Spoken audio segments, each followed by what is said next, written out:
Hello everyone, स्वागत है आप सभी का टारगेट यूकेपीएससी के डेली न्यूज़ एनालिसिस में। तो एज़ यूजुअल जो हम करते हैं हमेशा से हम वही करेंगे। आज जो न्यूज़ है वो बड़ी इंपॉर्टेंट है। आज मैं आपके लिए 4 से 5 मेंस के प्रीवियस ईयर क्वेश्चन पेपर लाया हूँ और ये न्यूज़ कैसे इन सारी न्यूज़ों के साथ इंटरलिंक करते हैं या हूबहू आते हैं, आज आपको ये पता चल जाएगा। आज मैं आपको बताऊँगा कि आयोग हम जो पढ़ रहे हैं ना वो मेंस के लिए कैसे इंपॉर्टेंट है आपके लिए, ठीक है। जो हम मैपिंग न्यूज़ पढ़ रहे हैं वो कैसे इंपॉर्टेंट है आपके लिए, और जो वन लाइनर न्यूज़ है ये भी कैसे इंपॉर्टेंट है। ये तो खैर प्री बेस होती है पूरी की पूरी, ठीक है, लेकिन आज एक भी वन लाइनर न्यूज़ नहीं है, इसके लिए मैं सॉरी नहीं बोलूँगा क्योंकि नहीं थी, ठीक है।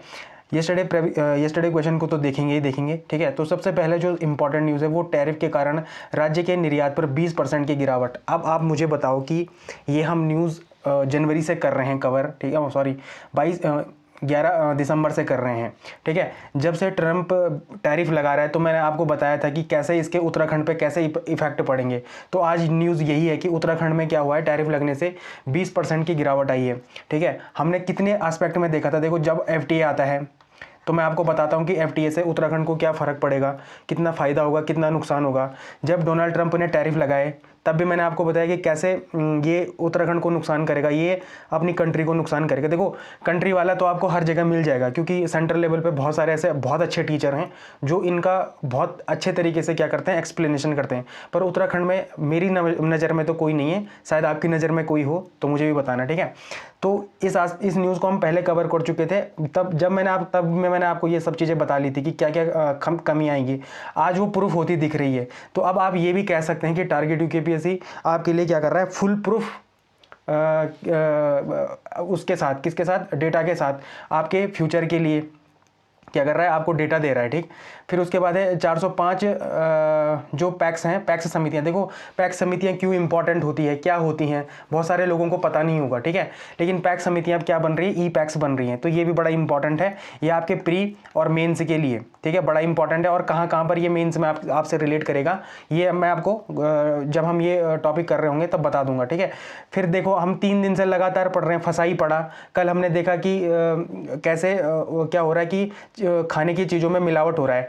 अब कैसे सरकार ने इसमें कैसे कदम उठाए हैं, ठीक है। तो स्ट्रीट वेंडर को खाद्य सुरक्षा की ट्रेनिंग मिलेगी अब। तो देखो ये कितना इंपॉर्टेंट हो जाता है। अब ये देखो ये सारी न्यूज़ कितनी सिंक्रोनाइज वे में आपके पास आ रही हैं। पहले क्या दिक्कत थी, फिर उस दिक्कत से क्या क्या परिणाम हुए, उस परिणाम के निवारण के लिए अब क्या क्या चीज़ें उठाई जा रही है गवर्नमेंट के द्वारा। तो ये आपके लिए क्या हो जाता है, बड़ा इंपॉर्टेंट हो जाता है, ठीक है। इसलिए डीएनए इज मोर इंपॉर्टेंट, ये मतलब आपके लिए बहुत इंपॉर्टेंट है, ठीक है। फिर उसके बाद कांटेदार लोहे का गुलाबंद। जब मैं इस न्यूज़ को पढ़ रहा था तो मैं हंस रहा था कि अब ऐसी ऐसी चीज़ें भी आ रही हैं, लेकिन ये न्यूज़ आपके लिए बड़ी इंपॉर्टेंट है, ठीक है। जब हम ह्यूमन वाइल्ड लाइफ कॉन्फ्लिक्ट पढ़ते हैं ना, वहाँ के लिए बड़ा इंपॉर्टेंट है, ठीक। फिर ये बड़ी इंपॉर्टेंट है, ये सुधा मूर्ति बोला मैं, सॉरी मेरे मुंह से गलती से निकल गया। लेकिन ये जो ये छोटे शहरों में प्रदूषण है ना, ये बड़ा इंपॉर्टेंट है। यहाँ पर हम देखेंगे कि मेंस के कौन से क्वेश्चंस हमारे साथ क्या कर रहे हैं, हमारे इस टॉपिक के साथ रिलेट कर रहे हैं। फिर इंदिरा गांधी शांति निशस्त्रीकरण और विकास पुरस्कार 2025 ये दिया गया, किसको दिया गया, ये प्री के एस्पेक्ट से बड़ा इंपॉर्टेंट है, तो ये भी देखेंगे हम। फिर यूएन यूनिवर्सिटी की रिपोर्ट। अब देखो ये बड़ा इंपॉर्टेंट है आपके लिए। जब ऐसी रिपोर्ट्स आती है ना तो ये प्री के लिए ये इंपॉर्टेंट नहीं होती, ये मेन्स और इंटरव्यू में जब आप अपने आंसर को देते हैं ना तो उनको फुलफिल करने के लिए, उन आंसर को प्रूफ करने के लिए जो डेटा मिलता है वो ऐसे ही किन से मिलता है, रिपोर्ट से मिलता है, तो ये इंपॉर्टेंट है। फिर शांति बोर्ड। तो डोनाल्ड ट्रंप ने क्या करा है, गाजा पीस प्राइज के बारे में एक शांति बोर्ड का गठन करने की बात करी है। तो इसमें इंडिया शामिल हो ना हो, इस चीज़ पे बड़ी ही डिस्कशन है, तो ये इंपॉर्टेंट है। और जो ये न्यूज़ है ना, ये उत्तराखंड के लोकल न्यूज़पेपर में नहीं है, ये जनसत्ता की न्यूज़ हैं, ठीक है। तो जनसत्ता क्या होता है कि अपने एग्जाम के लिए बहुत इंपॉर्टेंट होता है। जो जीएस पेपर 1 है, जो जीएस पेपर 2 है, जो जीएस पेपर 3 है, जो जीएस पेपर 4 है, वहाँ के लिए क्या होता है, ये न्यूज़पेपर बड़ा इंपॉर्टेंट है। तो मैं 2 न्यूज़पेपर पढ़ता हूँ आपके लिए, ठीक है। उसके बाद ये लेक्चर आता है, तो आपके लिए मैं बहुत मेहनत कर रहा हूँ और मैं आपसे उम्मीद करता हूँ कि आज के लेक्चर अगर आपको पसंद आता है ना तो इसको शेयर ज़रूर करना। एक बार अपने व्हाट्सएप पे इसको स्टेटस ज़रूर लगाना, इस क्या है ये, इस लेक्चर का इस ज़रूर लगाना, ठीक है। मैंने बहुत मेहनत करी है, मैं आपके लिए पेपर्स के क्वेश्चन भी लाया हूँ, मतलब जो प्रीवियस ईयर क्वेश्चन पेपर है ना उनको भी लाया हूँ कि कैसे आप इन न्यूज़ों के साथ क्या करोगे, इंटरलिंक करोगे।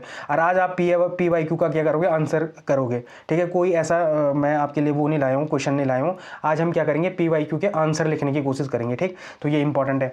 फिर आज पढ़ेंगे यूपीएससी, आज इस यूपीएससी की बदौलत ही आपको ये इतना अच्छा क्या मिल रहा है, कंटेंट मिल रहा है।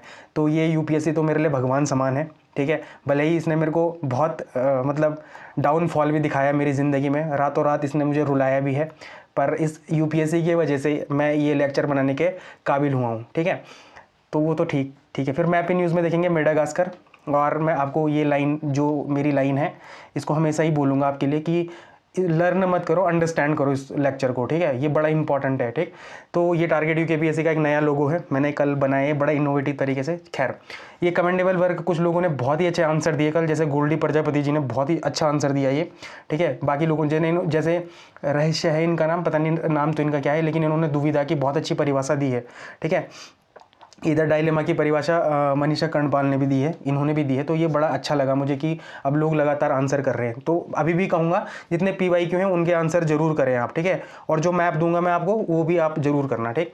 तो ये टारगेट यूकेपीएससी का क्या है, टेलीग्राम चैनल है, आप इससे जुड़ सकते हैं। इन्फोग्राफी जल्द ही शुरू करूँगा, ठीक है, जब 100 लोग से ज़्यादा हो जाएंगे, अभी 70 के आसपास हैं शायद, ठीक है। तो जब ये 100 हो जाएंगे तो इन्फोग्राफी भी क्या की जाएगी, जल्दी शुरू की जाएगी। तो ये देख लो आप, ये क्या है, अपना गोदावरी नदी तंत्र है, त्र्यंबकेश्वर पर्वत से निकलती है। अब इसके लेफ्ट बैंक, हाँ ये लेफ्ट बैंक ट्रिब्यूटरी है, ये राइट बैंक ट्रिब्यूटरी है, ठीक है। तो देखो दुधना है, पूर्णा है, प्राणहिता है, इंद्रावती है, सबरी। देखो इनके भी क्या है, जैसे प्राणहिता की दो क्या है, वो है मतलब पेनगंगा और वेनगंगा से मिलकर बनती है प्राणहिता। तो थोड़ा ना इनको याद रखना। यहाँ से एक क्वेश्चन आया था पिछली बार कि इंद्रावती किसकी सहायक नदी है, ऐसा क्वेश्चन आया था। तो गोदावरी की सहायक नदी है सबरी। तो ये देख लो, दुधना, पूर्णा, प्राणहिता, इंद्रावती और सबरी। फिर जो राइट बैंक ट्रिब्यूटरी है वो कौन है, प्रवणा, मंजिरा, मनेरी और किनेरू। तो ये इंपॉर्टेंट है, आप इसको जरूर देख लें, ठीक है। अगर आप इनके सब्स्टिट्यूट याद नहीं भी करते 1 मिनट के लिए, खैर वो भी मैं बाद में दे दूंगा, वो भी आपको याद करनी ही है, लेकिन इनको एक बार जरूर देख लेना, इनको याद भी कर लेना। ये प्री के लिए बड़ा इंपॉर्टेंट है, ये प्री में ऐसे क्वेश्चन आ जाते हैं। और देखो होता क्या है, मैं आपको बताता हूँ, जब प्री में ऐसे क्वेश्चन आते हैं ना, मेरी मतलब मैं जो अपना अनुभव बताता हूँ आपको, जब ऐसे क्वेश्चन आते थे ना, मेरे को नहीं आता था, अगर माना कि मेरे को नहीं आता, पर तब भी मैं उसको अटेम्प्ट करता था और उसको मैं गलत अटेम्प्ट करता था, ठीक है। क्योंकि जब आसान क्वेश्चन आते हैं ना, तो हमें लगता है कि सारी दुनिया क्या कर रही होगी, इसका आंसर कर रही होगी, और अगर हमने इसका आंसर नहीं किया तो हम पिछड़ जाएंगे, ठीक है। तो हम इसको क्या करते थे, अटेम्प्ट कर देते हैं। लेकिन अगर हमें पता ना हो तो वो अटेम्प्ट क्या हो जाता है, गलत हो जाता है, और वहां पर क्या हो जाती है, हमें नेगेटिव मार्किंग आ जाती है। अब मुझे बताना है ये किस किस के साथ होता है, ठीक है। तो ये इंपॉर्टेंट चीजें हैं, इन सब चीजों को आपको ध्यान रखना है, ठीक है। जब आप ये लेक्चर देखते हैं ना, तो आप ये मान के चलो कि मेरे को बहुत सारे एग्जाम देने का तजुर्बा है, ठीक है। मतलब मैंने एक ग्रेड D से और ग्रेड A तक का एग्जाम दिया हुआ है, तो मुझे पता है कि कहाँ कहाँ पर आप दिक्कत कर सकते हैं। इस वजह से मैं आपको बता रहा हूँ कि आप मतलब मेरे साथ तैयारी कर रहे हैं ना, तो आप फुल प्रूफ तैयारी कर रहे हैं, ऐसे हवा में तैयारी नहीं कर रहे हैं आप, ठीक है। तो इस बात का थोड़ा सा मुझ पर भी ट्रस्ट बनाए रखें, और 6 महीने तो दो, 6 महीने में कितना कुछ कवर कर देंगे हम, इस केवल डेली न्यूज़ एनालिसिस से। ऐसा कुछ नहीं है कि अलग से उत्तराखंड पढ़नी पड़ेगी, अलग से ज्योग्राफी पढ़नी पड़ेगी, अलग से पॉलिटी पढ़नी पड़ेगी, अलग से हिस्ट्री पढ़नी पड़ेगी।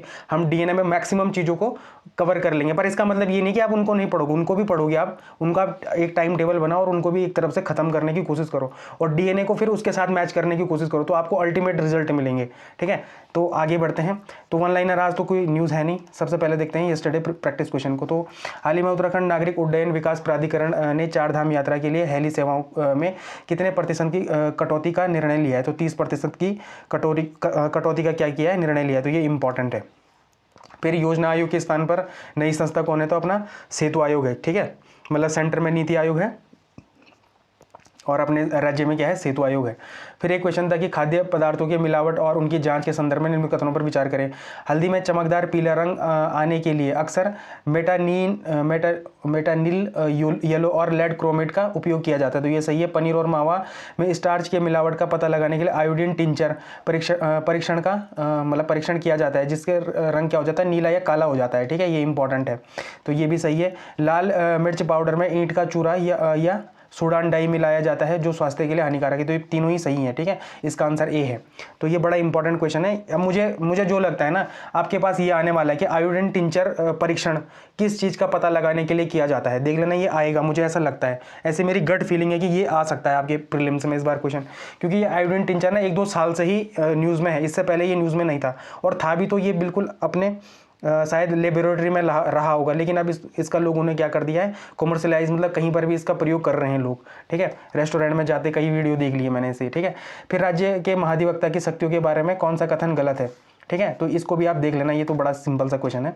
ठीक, तो सबसे पहले हम उत्तराखंड न्यूज़ की तरफ बढ़ते हैं और सबसे पहले देखते हैं टैरिफ के कारण राज्य के निर्यात में 20% की गिरावट। तो कहाँ से आप इसको रिलेट करेंगे, जीएस पेपर 6 से रिलेट करेंगे, 5 से रिलेट नहीं करेंगे, और जीएस पेपर किससे 2 से इसको रिलेट करेंगे, इंटरनेशनल रिलेशन से। तो उत्तराखंड में औद्योगिक विकास, तो वैश्विक नीतियाँ क्या हैं, जैसे यूएस टैरिफ है उत्तराखंड के स्थानीय उद्योगों को कैसे प्रभावित कर रही है, तो यहाँ से आप रिलेट कर सकते हैं कीवर्ड जैसे हैंडीक्राफ्ट हो गया, आर्टिफिशियल ज्वेलरी हो गया, या एग्रो सेक्टर में क्या आ रहा है, गिरावट आ रही है। इन मतलब ये 20% जो गिरावट आ रही है इन सब चीज़ों पे आ रही है कि हैंडीक्राफ्ट हमारे गिर चुके हैं, आर्टिफिशियल ज्वेलरी हमारे गिर चुकी है, और जो एग्रो सेक्टर है ये भी हमारे क्या हो चुके हैं, गिर चुके हैं, है ना। निर्यात और रोजगार में क्या है, डेटा पॉइंट्स में क्या है कि हाल ही में अमेरिका की टैरिफ के कारण राज्य में 20% की गिरावट आई है और हरिद्वार और देहरादून के लगभग 50 यूनिट्स इससे क्या हुई हैं, प्रभावित हुई हैं। आर्थिक नुकसान क्या हुआ है, 200 करोड़ का अनुमानित नुकसान हुआ है। ये इंपॉर्टेंट है, कुछ चीज़ें इंपॉर्टेंट है कि कहाँ के उद्योग हैं, मतलब ये किन जिलों के हैं, तो हरिद्वार और देहरादून, और हाँ यही है। और किन सेक्टर में हुआ है, तो हैंडीक्राफ्ट, आर्टिफिशियल ज्वेलरी और एग्रो फूड प्रोसेसिंग में। यह रिपोर्ट किसने तैयार करी है, तो इंडस्ट्रीज एसोसिएशन ऑफ उत्तराखंड ने तैयार करी है। तो देखो ये क्वेश्चन तो शायद ना भी आए, लेकिन आप इसको मेंस में बहुत जगहों में कनेक्ट कर सकते हैं कि उत्तराखंड के मतलब उत्तराखंड के निर्यात के गिरावट की क्या कारण है। अगर कुछ ऐसा क्वेश्चन आता है तो एक आंसर आप उसमें एक पॉइंट क्या कर सकते हैं, टैरिफ का भी दे सकते हैं। तो ये इंपॉर्टेंट था। अब देखते हैं दूसरी जो न्यूज़ है वो है 405 पैक्स समितियां को क्या बनाएंगे, हम ई पैक्स बनाएंगे। तो पैक्स क्या था, पैक्स का फुल फॉर्म है प्राइमरी एग्रीकल्चर क्रेडिट सोसाइटीज़। यह गांव के स्तर पर सबसे छोटी सहकारी संस्थाएं हैं जो किसानों को खेती के लिए सस्ता लोन, खाद, बीज, ये चीज़ें सुविधा मतलब देते हैं। ठीक है, ई पैक्स का क्या मतलब है, ई पैक्स का सीधा अर्थ है कि पैक्स का क्या करना, डिजिटलीकरण करना। मतलब जो हमारी प्राइमरी एग्रीकल्चर क्रेडिट सोसाइटी है ना, इनको क्या करना, डिजिटलकरण करना। और डिजिटल करने से सबसे इंपॉर्टेंट क्या होता है, सबसे इंपॉर्टेंट होता है डिजिटल करण से कि ट्रांसपेरेंसी आती है। कई अगर आपके पास कभी भी क्वेश्चन आता है ना, वो इसी ई पैक्स का नहीं है, वो किसी भी चीज़ का है कि अगर हम किसी चीज़ का डिजिटलाइजेशन कर रहे हैं ना, उससे क्या इम्पैक्ट पड़ेगा, तो उससे एक इम्पैक्ट हमेशा पड़ेगा कि किस चीज़ का, ट्रांसपेरेंसी का। अगर ये पैक्स के रिस्पेक्ट में ये क्वेश्चन आता है या किसी भी रिस्पेक्ट में ये क्वेश्चन आता है, तो आप ये ट्रांसपेरेंसी उसमें जरूर पुट करना, वहाँ पर ये पड़ता ही पड़ता है इसका फर्क। ठीक है, जब पुरानी फाइलों और रजिस्टर को चलाने वाली पैक्स समिति को कंप्यूटर और इंटरनेट से जोड़ा जाएगा तो उसे ही क्या कहते हैं, ई पैक्स कहते हैं। सरल शब्दों में तो आप समझ ही गए हैं। ठीक है, इससे सरल क्या बता सकते हैं हम आपको। इसके फायदे क्या, देखो एक तो ऑनलाइन रिकॉर्ड रहेगा, किसान का लोन, जमा पैसा और ब्याज का सारा हिसाब ऑनलाइन होगा, पारदर्शिता बढ़ेगी। देखो ट्रांसपेरेंसी आएगा नहीं, पहले रजिस्टर में गड़बड़ी हो सकती थी, अब कंप्यूटर सिस्टम होने से भ्रष्टाचार कम होगा, पेपरलेस काम, कागजी कार्रवाई खत्म होने से जिससे काम जल्दी होगा। ठीक है, इससे ना एक इन्वायरमेंट इफेक्ट भी पड़ेगा इनडायरेक्टली। भाई पेज की अगर बर्बादी नहीं करोगे तो अब ऐसी बात है कि पेड़ नहीं कटेंगे, पेड़ नहीं कटेंगे तो हमारा इन्वायरमेंट भी सेव रहेगा। तो मतलब कहीं पर भी अगर ई सुविधाएं शुरू होती है ना, तो वहाँ पर आप एक और भी ऑप्शन दे सकते हैं कि हमारे पर्यावरण को भी क्या पड़ेगा, नुकसान नहीं होगा। ठीक है, तो ये इंपॉर्टेंट है। फिर बैंकिंग सुविधाएं क्या, ई पैक्स बनने के बाद ये समितियाँ मिनी बैंक और कॉमन सर्विस सेंटर मतलब CSC सेंटर होते हैं जो की तरह काम करेंगे और किसान यहाँ से पैसा निकाल और जमा दोनों ही कर सकेंगे। अब मेंस में आप इसको कहाँ पर जोड़ेंगे, देखो जीएस पेपर 1 सोसाइटी में जोड़ सकते हैं, जीएस पेपर 3 इकोनॉमी में जोड़ सकते हैं और जीएस पेपर 6 उत्तराखंड की इकोनॉमी में भी जोड़ सकते हैं। ठीक है, यह खबर सीधे तौर पर सहकारिता, कोऑपरेटिव मूवमेंट, ई गवर्नेंस और ग्रामीण मतलब रूरल डेवलपमेंट से जुड़ती हैं। अब उत्तराखंड में कैसे, उत्तराखंड की अर्थव्यवस्था में सहकारिता की बड़ी भूमिका है। 405 पैक्स समितियां को ई पैक्स में बदलना का ये क्या है, डिजिटलाइजेशन को दिखाता है। और वैसे भी गवर्नमेंट क्या कर रही है, हर चीज़ को लगातार डिजिटलकरण के तरीके से बढ़ा रही है, चाहे हमारी वो विधानसभा हो, है ना, यहाँ पर भी तो बोलते हैं कि पेपरलेस होना चाहिए काम। ठीक है, तो चाहे ये हो चाहे कोई भी हो, हम लगातार क्या कर रहे हैं, डिजिटलाइजेशन की तरफ बढ़ रहे हैं। ठीक है, यह कदम वित्तीय समावेशन और ग्रामीण अर्थव्यवस्था को डिजिटल बनाने का एक बेहतरीन एग्जाम्पल है। जहाँ पर भी ऐसा क्वेश्चन आए कि यहाँ पर क्या क्या हमने क्या करा, काम करे हैं, तो आप वहाँ पर ये भी बता सकते हैं कि गवर्नमेंट ने जो पैक्स थे उनको क्या बना दिया, ई पैक्स बना दिए हैं। तो लगातार गवर्नमेंट क्या कर रही है कि चीज़ों को ई गवर्नेंस की तरफ क्या कर रही है, बढ़ाने का काम कर रही है। फिर गवर्नेंस एंड पॉलिसीज आप कैसे, गुड गवर्नेंस, ट्रांसपेरेंसी, अकाउंटेबिलिटी। आज क्या करना, जरा अकाउंटेबिलिटी की परिभाषा लिखना। मैं देखना चाहता हूँ कि कितने लोग अकाउंटेबिलिटी की परिभाषा लिखते हैं। ठीक है, तो ये क्या करेगा कि भ्रष्टाचार को कम करने और सुशासन का उदाहरण के रूप में आप इसका उपयोग कर सकेंगे। पेपरलेस वर्क कल्चर, यह प्रशासनिक सुधार का एक हिस्सा है। तो जो हम लगातार कर रहे हैं ना कि पेपरलेस वर्क कल्चर को हम डेवलप करने की कोशिश कर रहे हैं, तो उससे भी ये क्या होता है, साबित होता है कि लगातार गवर्नमेंट इसमें क्या कर रही है, इनिशिएट कर रही है मतलब। फिर साइंस एंड टेक में क्या है, डिजिटल भारत की ओर भी ले जा रहे हैं हम, तकनीकी का उपयोग अंतिम छोर तक पहुँच रहा है या इसका उदाहरण यह है कि अब गांव के लोग स्थानीय स्तर पर भी डिजिटल सेवाओं का लाभ ले सकेंगे। तो ये इंपॉर्टेंट कुछ कीवर्ड्स थे इसमें, वो आपके पेपर के लिए बड़े इंपॉर्टेंट, जैसे मल्टीपर्पज सेंटर्स क्या होते हैं। तो पैक्स अब सिर्फ ऋण नहीं देगा बल्कि बहुउद्देशीय केंद्रों की तरह काम करेगा। फिर पेपरलेस प्रणाली, तो आपको पता ही है कि इससे क्या होगा, पर्यावरण और दक्षता, देखो अब आई है यहाँ पर पर्यावरण और दक्षता एफिशिएंसी दोनों के लिए महत्वपूर्ण है। फिर सहकारी डिजिटलाइजेशन, सरकार का लक्ष्य पूरी व्यवस्था को क्या करना है, डिजिटल प्लेटफॉर्म पर लाना है। तो ये इंपॉर्टेंट है, ये आपके लिए क्या है, एमसीक्यू है। आप इसका क्या कर सकते हैं, कमेंट सेक्शन में आंसर कर सकते हैं, कर नहीं सकते बल्कि कर लेना। देखो होगा क्या, जब आप ये न्यूज़ मतलब ये जब एमसीक्यू पढ़ रहे होंगे ना, तो आपको पुराना सारा रिकॉल होगा। अब देखो रिकॉल होने का क्यों बता रहा हूँ मैं, क्यों, क्योंकि देखो ये फैक्ट वाले तो है नहीं, ये स्टेटमेंट वाइज है और स्टेटमेंट हर पेज से क्या है, बन रहा है। तो ये यहाँ पर आपको क्या करेगा, ये रिकॉल करने में पूरी मदद करेगा। तो जब अब फिर कल क्या होगा, जब हम इस क्वेश्चन को डिस्कस कर रहे होंगे तो कल भी ये आपके सामने आएगा। फिर 31 जनवरी को क्या होता है कि मतलब ऑब्वियस सी बात है, महीने का करंट अफेयर आता है, वहाँ पर भी ये खबरें आएंगी। तो फिर वहाँ पर क्या होगा, आपका रिवीजन होगा। ठीक है, तो ये इंपॉर्टेंट है, रिवीजन आपका लगातार मैं ही करवा दूंगा। ठीक है, आपको थोड़ा सा अपने अंदर पेशेंस सबसे पहले डेवलप करना है, क्योंकि देखो बहुत सारे लोगों को ना लंबी क्लासेस की आदत नहीं है। जब मैं क्लासेस लेता था, मैं आपको सच बता रहा हूँ कि मेरी क्लासेस कभी कभी साढ़े तीन घंटा चलती थी और एक छोटा सा टॉपिक होता था। ठीक है, मतलब अगर डिजिटलीकरण पर हमारे टीचर हमको क्या करते थे, लेक्चर देते थे, तो वो कम से कम 2-2.5 घंटे देते थे इसको लेक्चर, 2-2.5 घंटे। ठीक है, मैंने भी तो पेशेंस से सुना है ना उन चीज़ों को, तभी तो मैं आपको डिलीवर कर पा रहा हूँ चीज़ों को ढंग से। ठीक है, तो जब आपके पास देखो क्या होता है, देखो अभी तक भी क्या है कि उत्तराखंड के जितने भी लेक्चर होंगे जो लोगों ने बनाए होंगे, मैं किसी की डिसरिस्पेक्ट नहीं कर रहा हूँ, सब बहुत अच्छा काम कर रहे हैं। ठीक है, लोगों ने बनाए होंगे 30 मिनट और मैक्सिमम 1-2 घंटे की। ठीक है, और अगर कोई मैराथन बनाई होगी तो पूरी किताब मैराथन बनाई होगी, कोई टॉपिक से नहीं बनाए होंगे उन्होंने मैराथन, है ना। तो पर ये इंपॉर्टेंट नहीं है, इंपॉर्टेंट ये है कि चीज़ों को ज़्यादा विस्तार से समझना, वो उसके कारण है क्योंकि जब अब आपका मेन से क्या हो चुका है, मेन से बड़ा डाइवर्सिफाई हो चुका है अब आपका। ठीक है, वो 2021 वाला मेन से नहीं रहा अब, कि जब आपको फैक्चुअल बेस्ड क्वेश्चन आएंगे यहाँ पर भी और आप फैक्चुअल बेस पढ़ के और निकाल लेंगे। अब आपको बहुत सारे मल्टीपल रिसोर्सेज की ज़रूरत है, आपके लिए न्यूज़पेपर बड़ा इंपॉर्टेंट है। आप इस बात को समझो, आपको 2024 का पेपर मैं लगातार दिखाने की कोशिश कर रहा हूँ। अभी देखना 2025 का जब मेन्स होगा ना, उस पेपर से भी देखना कि कितने क्वेश्चन आप डायरेक्ट डीएनए से कर सकते थे। ठीक है, अभी भी देख लेना, अभी मैं ला रहा हूँ वो क्वेश्चंस, अभी आएंगे अगले आने वाले पेजेस, मतलब आने वाले लेक्चर में या इसी लेक्चर में अभी आ रहे हैं। फिर देखना 4 से 5 क्वेश्चन तो आज सीधे ही हैं। और की क्लास अगर माना कि 50 मिनट की भी होती है और 50 मिनट में आप मेंस के 5 क्वेश्चन कर रहे हैं, सोचो तो फिर आपके लिए और इतना बेनिफिशियरी लेक्चर और इससे बढ़िया क्या हो सकता है, ये खुद बताना आप मुझे। फिर स्ट्रीट वेंडर और खाद्य सुरक्षा, ठीक है, क्या विषय है, उत्तराखंड में स्ट्रीट वेंडर और खाद्य सुरक्षा की ट्रेनिंग दी जाएगी। अब देखो सुनो, ये जो न्यूज़ है ना, ये गवर्नेंस कैसे, जो गवर्नमेंट है ना वो कैसे इनिशिएट ले रही है आगे। ठीक है, किसी भी जो मुद्दा होता है गवर्नमेंट कैसे इनिशिएट करती है, वो आपके पेपर के लिए बड़ा इंपॉर्टेंट हो जाता है। देखो आप भी तो प्रशासन में जाएंगे और आप भी तो गवर्नमेंट के लिए काम करेंगे, तो वो आपसे ये अपेक्षा ही तो रखेंगे ना, ये जो काम करा रहे होंगे वो कौन करवा रहे होंगे, वो आपके जैसे प्रशासक ही तो करवाएंगे। जब आप सेलेक्ट होंगे, जब आप प्रशासन में जाएंगे तो वो उनकी दिमाग की उपज होगी, है ना। तो ये इंपॉर्टेंट है आपके लिए। तो इंपॉर्टेंट यही है कि उत्तराखंड में स्ट्रीट वेंडर की सुरक्षा के लिए ट्रेनिंग दी जा रही है। विभाग कौन सा दे रहा है, तो खाद्य सुरक्षा एवं औषधि प्रशासन क्या कर रहा है, इसकी ट्रेनिंग दे रहा है। क्या है कि देखो इसका उद्देश्य क्या है, पर्यटकों की बढ़ती संख्या को देखते हुए उन्हें सुरक्षित और शुद्ध भोजन उपलब्ध कराना। देखो अगर ये होता है ना, माना कि हम पर्यटन, देखो हमारा जो राज्य है वो पर्यटन वाला ज़्यादा है, मतलब पर्यटन से हमारा आर्थिक गतिविधियां बहुत तेज बढ़ती हैं। और उसका एक सिंपल और बेसिक स्ट्रक्चर में क्या है, फूड है हमारा, कि भैया हमको अच्छा फूड उपलब्ध कराना पड़ेगा उन्हें, तभी तो वो लोग बार बार यहाँ आएंगे। और जब बार बार यहाँ आएंगे तो क्या बढ़ेगा, हमारा इकोनॉमिक कल्चर बढ़ेगा। ठीक है, हमारी इकोनॉमी बूस्ट होगी, सरकार को राजस्व प्राप्त होगा। सरकार को जब राजस्व प्राप्त होगा तभी तो नई योजनाएं बनेंगी, और जब योजनाओं में खर्च होगा तो अंतिम छोर में जो लोग क्या कर रहे हैं, जो गरीब लोग हैं, जो क्या बोलते हैं हाशिए के लोग हैं, उनके लिए सरकार तब कुछ अच्छा कर पाएगी ना। मतलब एक ये चेन है, मतलब अगर हम एक चीज़ को सही करते हैं तो हमारी मल्टीपल चीज़ें सही होती हैं।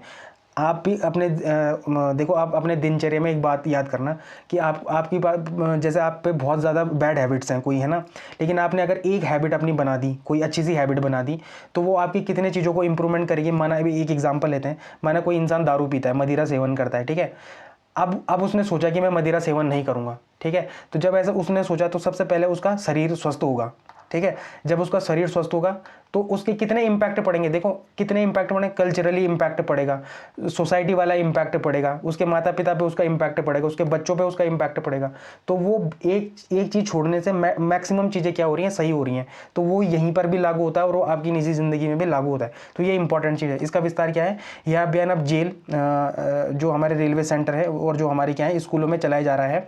हरिद्वार में पहले चरण में 500 वेंडर्स को ट्रेनिंग दी जा चुकी है और ट्रेनिंग प्रोग्राम क्या है, FO स्टैक ने food safety training and certification, इसको आप याद रख लो, इसको कहीं पर लिख लो आप, ठीक है। आप इसका एग्जांपल दे देना कि गवर्नमेंट ने क्या इनिशिएट लिया, तो आप फट से इसको लिख लेना कि गवर्नमेंट ने FO स्टैक मतलब FO स्टैक, ये कुछ भी ऐसे याद कर लो इसको, FO स्टैक जैसी प्रोग्राम को क्या कर रहा है, लॉन्च किया है। और उसके बाद उसका फुल फॉर्म लिख लेना और उसके बारे में बता देना कि यहाँ पर ट्रेनिंग देंगे और ये सब करेंगे, सर्टिफिकेशन वगैरह देंगे, तो ये इंपॉर्टेंट है।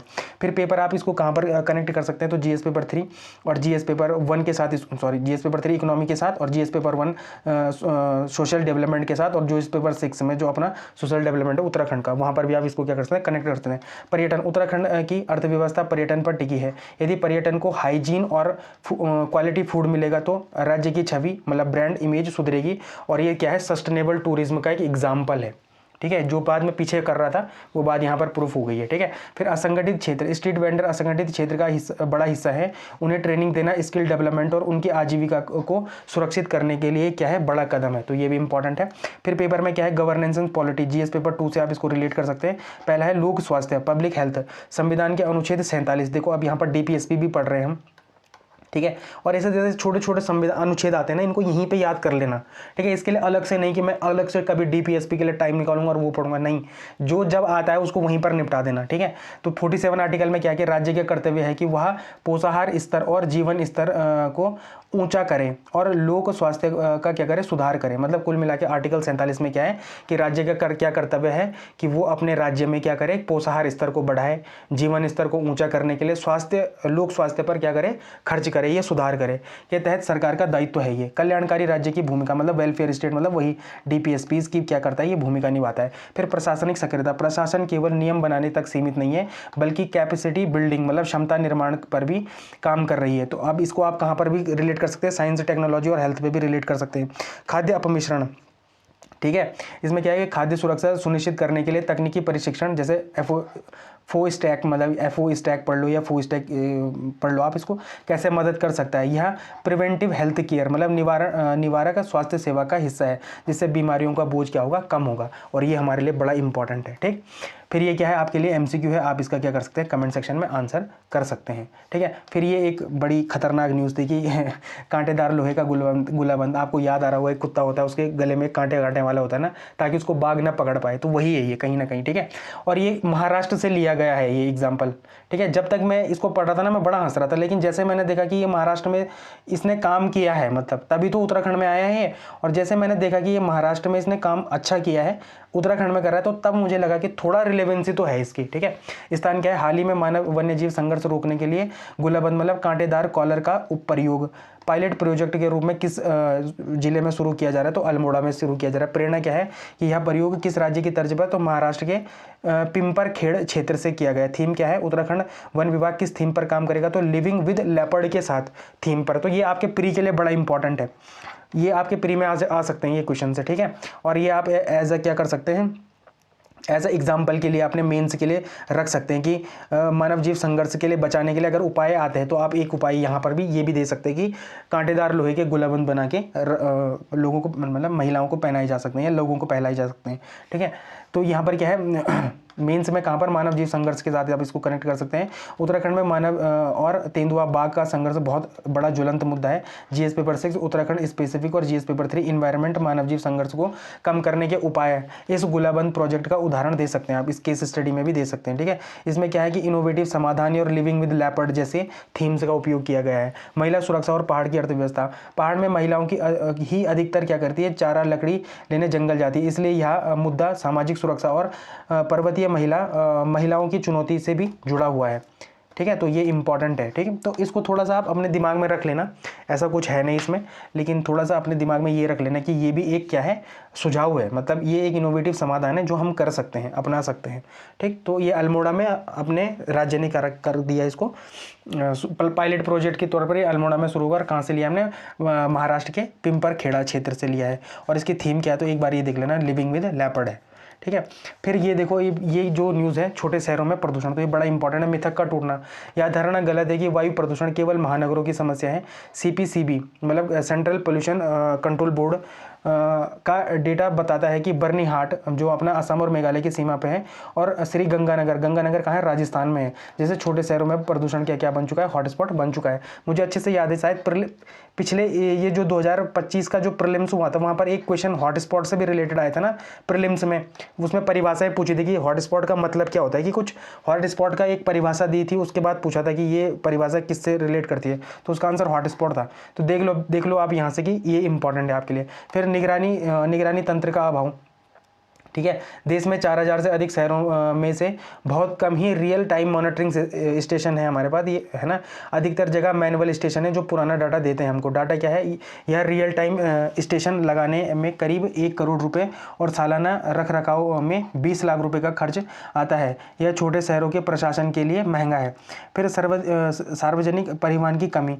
छोटे शहरों में पब्लिक ट्रांसपोर्ट लगभग गायब है, जिससे लोग क्या करते हैं, निजी वाहनों पर निर्भर रहते हैं, जो कि पर्यावरण प्रदूषण का बड़ा कारण है। तो ये एक अच्छा मेरे को क्या लगा, एग्जाम्पल लगा कि ये होता ही होता है। मतलब ये जैसे छोटे शहरों के लोग होते हैं ना, वो उनको लगता है कि मतलब उनके पास एक तो क्या पब्लिक ट्रांसपोर्ट तो एक तो ज़्यादा होता नहीं है, है ना। सुबह एक गाड़ी जा रही है 9 बजे, तो दूसरी गाड़ी आएगी 11 बजे, तो 2 घंटे का गैप है। तो लोग क्या करते हैं कि अपना ही ट्रांसपोर्ट ले लेते हैं, प्राइवेट व्हीकल ले लेते हैं।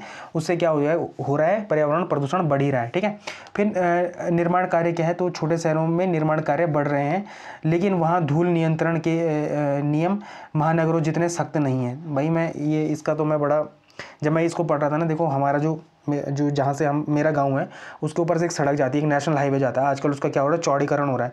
तो जब वहाँ धूल उड़ती है ना, ये मान के चलो कि वहाँ से 500 मीटर दूर तक इंसान का रहना खाना सब क्या है, मतलब बेकार है। तो ये बड़ा इंपॉर्टेंट है, मतलब इसके लिए कुछ है ही नहीं। और वो लोग इतने केयरलेस होते हैं, उनको लगता है कि ये सड़क बन रही है तो चल रहा है, बस चल ही रहा है, काम तो चल ही रहा है बस, ठीक है।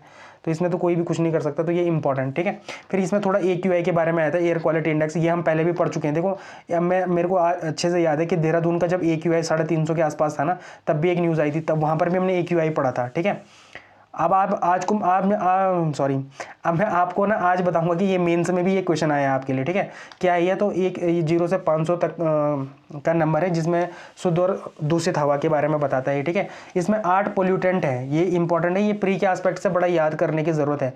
तो 8 पोल्यूटेंट इसमें क्या है, PM10 है, PM2.5 है, नाइट्रोजन के ऑक्साइड है, सल्फर के ऑक्साइड है, कार्बन मोनोऑक्साइड है, ओजोन है, NH3 है और PB है। ठीक है, तो ये इंपॉर्टेंट, ये NH3 अमोनिया है। ठीक है, और ये लेड है। ठीक, तो ये इतने इसमें क्या है, 8 प्रदूषक हैं। अब देखो PM10 क्या करता है, फेफड़ों को खराब करता है। ये फेफड़ों में क्या होता है, मतलब फेफड़ों के जो हमारे वो होते हैं ना, क्या छेद होते होंगे फेफड़ों में जो हमारे, उन पे ये क्या करता है, उनको बंद ब्लॉकेज करने का काम करता है। जो PM2.5 होता है वो उन छेदों से, मतलब वो जो छेद होते होंगे ना फेफड़ों पे, उनके अंदर चला जाता है। तो ये क्या करता है, ब्लड कैंसर का काम, ये ब्लड में मिल जाते हैं हमारे, तो ये ब्लड कैंसर का काम करते हैं। तो इंपॉर्टेंट है। 2.5 क्या है, 2.5 माइक्रोमीटर से कम व्यास वाले सूक्ष्म कण होते हैं। खतरा क्या है, ये इतने छोटे होते हैं कि सांस के जरिए सीधे फेफड़ों में और रक्त प्रवाह मतलब ब्लड स्ट्रीम में घुल जाते हैं।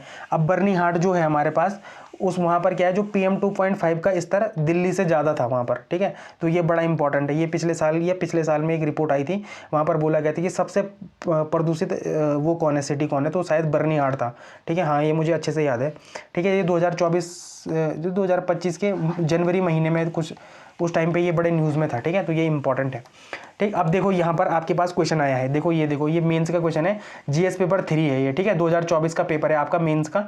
और यहाँ पर देखो ये तीसरा क्वेश्चन क्या है कि पर्टिकुलर मैटर के महत्वपूर्ण स्रोत क्या है। अब क्या आप मुझे बता नहीं सकते इतना पढ़ने के बाद कि इसके स्रोत क्या है और कितने शब्दों में लिखना है आपको, ये 50 शब्दों में लिखना है। ठीक है, कितने वर्ड्स में लिखना है, 50 शब्दों में लिखना है।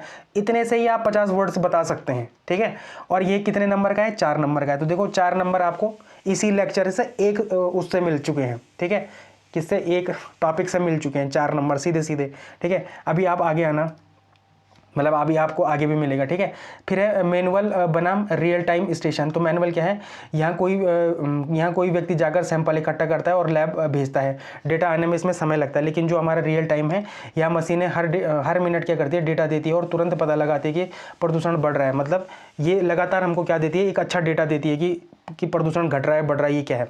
फिर कार्बन फुटप्रिंटिंग क्या होता है कि किसी व्यक्ति, संगठन या शहर द्वारा कुल उत्सर्जित ग्रीन हाउस गैस या विशेषकर CO2 मतलब कार्बन डाइऑक्साइड की मात्रा, ये क्या होती है, कार्बन फुटप्रिंट होती है। इसमें जो हमारी लेखिका थी, मतलब जो हमारे ये राइटर थे, उन्होंने क्या बताया कि कहा कि निर्माण सामग्री और परिवहन को सुधार कर कार्बन फुटप्रिंटिंग को क्या किया जा सकता है, कम किया जा सकता है। फिर स्मोग के बारे में भी देखो, स्मोग 2 प्रकार का होता है, ठीक है। एक तो नॉर्मल स्मोग होता है जो हमारा फॉग वाला होता है, दूसरा होता है ये वाला स्मोग, है ना। तो ये बड़ा इंपॉर्टेंट है, ये धुआं वाला होता है, ठीक है। हाँ, इसमें धुआं वाला होता है, ठीक है। ये तो स्मोक प्लस फॉग, स्मोक यह दृश्यता कम करता है और स्वास्थ्य के लिए हानिकारक होता है। पेरिस का उदाहरण यहाँ पर आप दे सकते हैं कि स्मोक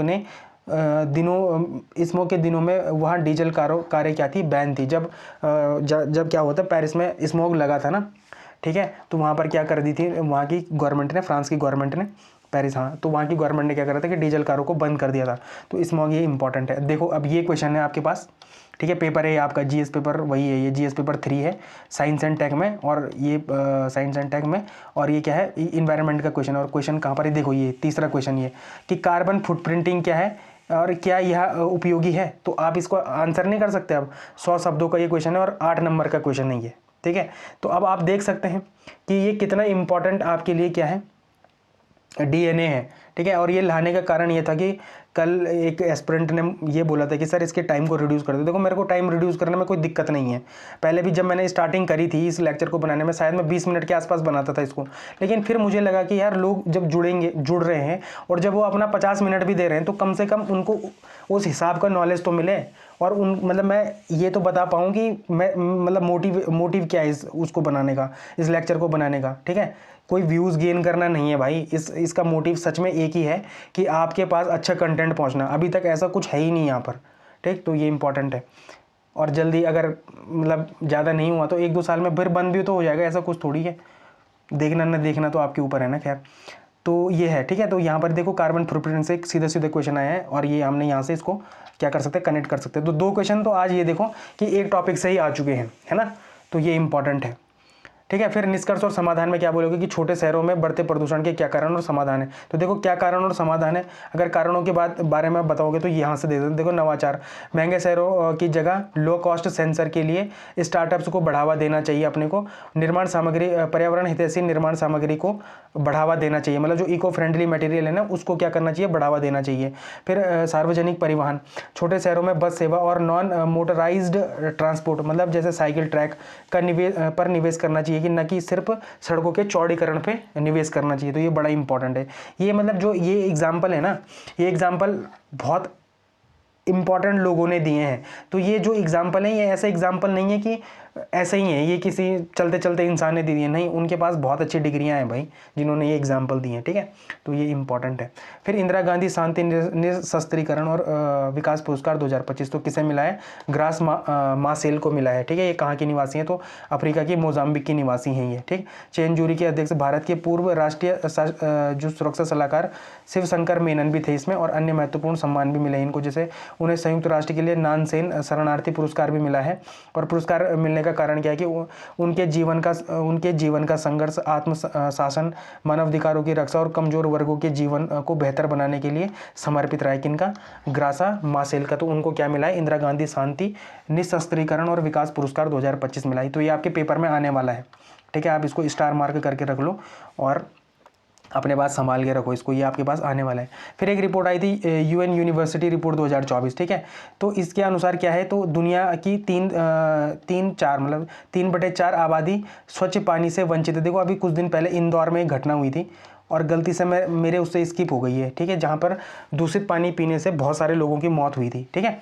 तो ये क्या है कि दुनिया के 3/4 आबादी को स्वच्छ पानी नहीं मिल रहा है। 1990 के दशक से दुनिया की आधी बड़ी झीलें सूख चुकी हैं और जल संघर्षों में पिछले 15 वर्षों में 20 गुना वृद्धि हुई है। तो जल संघर्ष, और जो मैं बोल रहा हूँ कि मैंने पता नहीं कहाँ पढ़ा था, DNA में पढ़ा, सॉरी DNA नहीं, किसमें क्या कौन सी मैगजीन होती है अपनी, वो डाउन टू अर्थ मैगजीन, उसी में पढ़ा था कि तीसरा विश्व युद्ध शायद इन सब चीज़ों के लिए हो।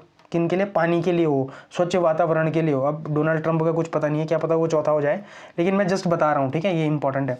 फिर जब आप निबंध लिखेंगे जल संकट, जलवायु परिवर्तन, सतत विकास पर, अगर आपके पास निबंध आता है तो आप एग्जाम्पल दे सकते हैं कि संयुक्त राष्ट्र की हालिया रिपोर्ट के अनुसार दुनिया वैश्विक जल दिवालियापन के युग में प्रवेश कर चुकी है। यह एक बहुत प्रभावी शुरुआत होगी। तो ये इंपॉर्टेंट, देखो जैसे ये शब्द है ना, जल वैश्विक जल दिवालियापन।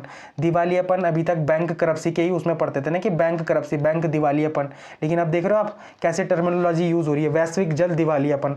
तो आप ना इन सब लाइनों को ना बड़े संभाल के रखो, किसी एक डायरी बना लो, वहां पर संभाल के रखो इनको, और अपने आंसर में इनको लिखने की कोशिश करना, ठीक है। तो आपका आंसर क्या हो जाएगा? इनरिच हो जाएगा।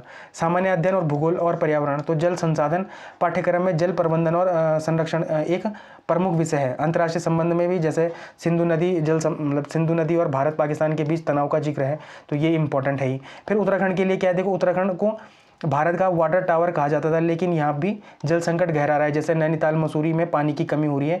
यह रिपोर्ट आपको वैश्विक संदर्भ देती है, और क्या साथ में क्या देती है? राज्य की समस्याएं भी देखती है। जैसे सूखते नाले धारे हो गए, वहाँ से भी आप इसको क्या कर सकते हैं? कनेक्ट कर सकते हैं, ठीक है। अब आपके पास देखो यहाँ पर कितने क्वेश्चन केवल इस एक न्यूज़ से रिलेट कर रहे हैं। देखो हाँ, यहाँ पर एक चीज़ तो ये है कि उत्तराखंड एक जल भंडार के रूप में व्याख्या कीजिए। देखो 100 शब्दों का 8 नंबर का, वहाँ पर आप ये एग्जाम्पल नहीं डाल सकते क्या? बताओ, खुद ही सोचो। आप उसको वहाँ पर ये एग्जाम्पल नहीं डाल सकते कि उत्तराखंड एक वाटर टावर कहा जाता है, लेकिन यहाँ पर जल संकट हो रहा है। तो यहाँ पर ये एग्जाम्पल के तौर पे यूज़ हो सकता है 6वें पे, ठीक है, 6वें नंबर के क्वेश्चन पे। और क्वेश्चन क्या है? उत्तराखंड में जल भंडार के रूप में व्याख्या कीजिए। एक ये क्वेश्चन हो गया, और एक और क्वेश्चन था, ठीक है, रुको, हाँ मैं कहाँ पर था, हाँ, सिंधु नदी जल समझौता 1960, ठीक है।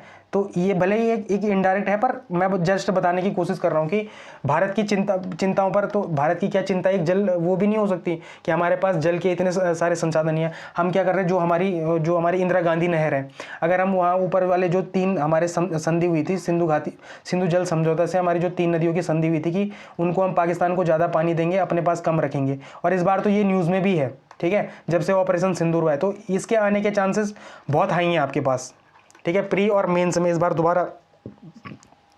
दोबारा से आपके पास आ सकता है। और जरा ये क्वेश्चन देखना, जरा उत्तराखंड में पर्यटन उद्योग की समस्याएं क्या है? जो अभी हमने पीछे खाद्य सुरक्षा वाला पढ़ा, क्या आप उसको यहाँ पर रिलेट नहीं कर पाएंगे कि उत्तराखंड में पर्यटन की एक समस्या खाद्य सुरक्षा से भी है ना? तो आप खुद सोच लो कि ये डीएनए कितना इंपॉर्टेंट है आपके लिए। तो ये है, ठीक है। तो आप इसको अभी भी सोच लो, और जिससे नहीं हो पा रहा है वो छोड़ के जा सकता है, वो तो क्या ही बोल सकता हूँ मैं उस चीज़ के लिए, है ना। फिर वैश्विक जल दिवालियापन, देखो ग्लोबल वाटर बैंक्रप्सी, तो ये इंपॉर्टेंट है। इसका अर्थ है कि जैसे कोई व्यक्ति अपने कमाई का ज़्यादा खर्च करता है तो वह दिवालिया हो जाता है, वैसे ही इंसान प्रकृति द्वारा रिचार्ज किए जाने वाले जल की तुलना में ज़्यादा पानी खर्च करता है, तो वो क्या हो जाएगा? ग्लोबल वाटर बैंक्रप्सी हो जाएगा। तो ये कहाँ पर? उत्तराखंड में कहाँ पर? जहाँ पर जल चक्र और हमारी मांगों को पूरा करने में असमर्थ हो जाएगा, वहाँ पर आप इसको कनेक्ट कर सकते हैं। डे 0 देखो, अब ये डे 0 क्या है? वह दिन जब किसी शहर के पास पानी के अपने स्रोत पूरी तरह से ख़त्म हो जाएंगे, और नालों और पानी मतलब नलों में पानी आना बंद हो जाएगा। जैसे हमने चेन्नई वाटर क्राइसिस के बारे में अगर आपने सुना होगा, 2-3 साल पहले ही क्या था, बड़ा इंपॉर्टेंट हाईलाइटेड था, ठीक है। तो ये इंपॉर्टेंट। और दक्षिण अफ्रीका के केप टाउन का एक उदाहरण भी दे सकते हैं कि वहाँ पर भी ऐसा ही हाल हुआ था। तो 0 डे हमारे उत्तराखंड में ना होना चाहिए भैया, ठीक है। उत्तराखंड के हिल स्टेशन जैसे नैनीताल भविष्य में 0 डे का सामना कर सकते हैं का विश्लेषण पर एक विषय पर आप ये इसको भी क्या कर सकते हैं? कोड कर सकते हैं। भूजल स्रोतों का ढहना, जमीन के नीचे मौजूद पानी का इतना अधिक दोहन कि जमीन धंसने लगती है, जैसे जोशीमठ का भूधसाव। अब देखो यहाँ पर एक प्रीलिम्स का फैक्ट है कि जो भूधसाव यहाँ पर हुआ था ना, इन लोगों को कहाँ विस्थापित करने की बात करी है? तो पीपल कोटी में इनको लोगों को विस्थापित करने की बात करिए। एक प्रीलिम्स का फैक्ट है, ठीक है, प्री का फैक्ट है ये, इसको आप नोट करके रख लो अपने लिए, ठीक। तो ये इंपॉर्टेंट है। फिर आर्द्र भूमि, देखो वेटलैंड के बारे में हमने 3-4 दिन पढ़ा था, वो वेटलैंड में हमने सारे चीज़ों को पढ़ लिया। रामसर साइड हो गया, मॉन्ट्रेक्स रिकॉर्ड हो गया, उत्तराखंड की अपनी एक जो क्या थी, रामसर साइड थी, आसन बैराज, इसके बारे में पढ़ लिया था, ठीक है। फिर हमने पहले अपना रामसर साइट कौन था, अभी वर्तमान में कितने 96 हैं, ठीक है, हाल ही में कौन है, हाल ही में कौन जुड़े हैं इसमें, ठीक है, ये हमने पूरा क्या कर लिया था, डिटेल में इसकी चर्चा कर ली थी, ठीक। तो मैं अभी भी कह रहा हूँ कि ये सारी न्यूज़ क्या होती है, एक दूसरे से इंटरकनेक्टेड होती हैं, ठीक। तो आपको लगातार देखना है इसको, और 6 महीने तो कम से कम देख ही लो, ठीक है, तो फिर आपको अच्छे रिजल्ट्स मिलेंगे। मतलब मेरा फिर से बोल रहा हूँ मैं, ऐसी ज़मीन जो पानी से ढकी होती है, जैसे दलदल, झीलें, तालाब, ये पानी के गुर्दे मतलब किडनीज ऑफ अर्थ कहा जाता है इन्हें, क्योंकि ये पानी को छानते हैं और बाढ़ से रोकते हैं, तो इंपॉर्टेंट है। और उत्तराखंड के संदर्भ में क्या है कि जैसे आसन बैराज है हमारा रामसर साइड से, ये भी एक ही है हमारे पास।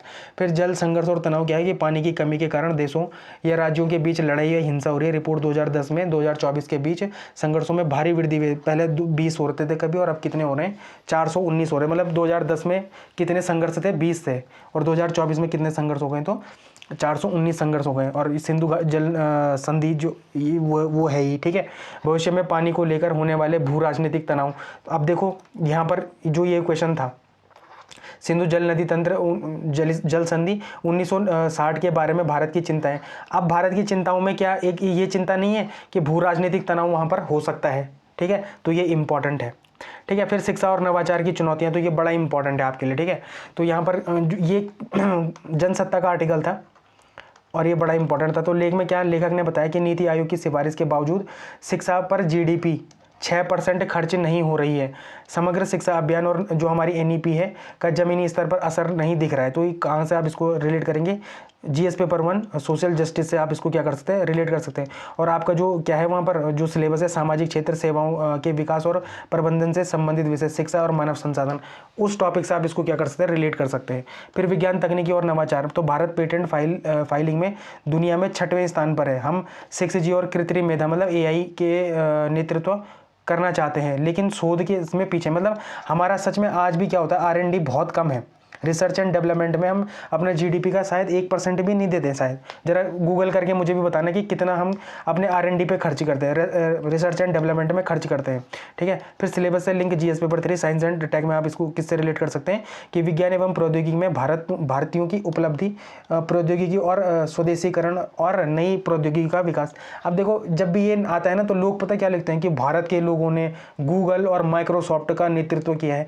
भाई ये नहीं पूछता वो आपको, वो क्या कहता है कि भारतीय लोगों ने भारत में क्या किया है। आपको यहाँ की बातें लिखनी है, ये नहीं लिखना कि आपने सुंदर पिचई ने क्या कर दिया और इन्होंने क्या कर लिया, इनको नहीं लिखना। वो भारत के संदर्भ में पूछता है। इस बात को हमेशा जरा जब आप ना क्वेश्चन पढ़ते हैं तो जरा अलर्ट होकर पढ़ना है उनको, ठीक है। तो ये इंपॉर्टेंट है। अब देखो यहाँ पर आप कहाँ से इसको रिलेट करोगे, देखो यहाँ पर आर्टिफिशियल इंटेलिजेंस को मौजूदा व्यापार प्रक्रियाओं को एकीकृत करने में क्या चुनौतियाँ हैं। एक तो यहाँ से कर सकते हैं आप इसको रिलेट, ठीक है। और एक जगह में और भी था, अच्छा यहाँ पर नहीं आ पाया वो, सॉरी, ठीक है। तो यहाँ पर आप इसको रिलेट कर सकते हैं, मतलब ये चुनौतियाँ ही तो हैं कहीं ना कहीं कि अगर हम आर्टिफिशियल इंटेलिजेंस को शिक्षा से नहीं जोड़ पा रहे हैं तो ये हमारे लिए क्या है, चुनौती है, ठीक है।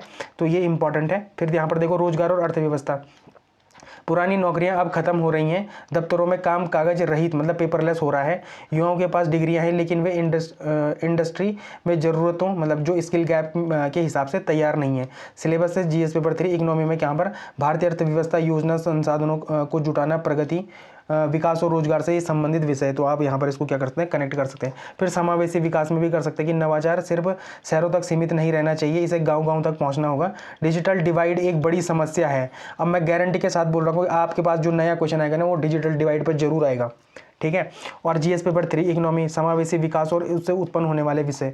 तो यहाँ से अब देखो इसके सकारात्मक पक्ष क्या है। वैश्विक नवाचार, भारत वैश्विक स्तर पर विज्ञान और नवाचार में तेजी से उभर रहा है। परसों एक हमने रिपोर्ट पढ़ी थी ना जिसमें हमने बोला था कि हम क्या आर्टिफिशियल इंटेलिजेंस को सबसे ज़्यादा यूज़ करने वाला देश कौन है, भारत है। परसों पढ़ा था ना AI, एजेंट AI। हमने अगर आप इस चीज़ को कनेक्ट कर पा रहे हैं तो देखो एजेंट AI के बारे में पढ़ा था और बोला था कि भारत कितना 48% भारतीय लोग इसका क्या कर रहे हैं, यूज़ कर रहे हैं। हम अमेरिका और चाइना से भी आगे थे उसमें, ठीक है। और हम शिक्षा में इसमें कितने पीछे हैं देख रहे हो आप। तो ये इंपॉर्टेंट है।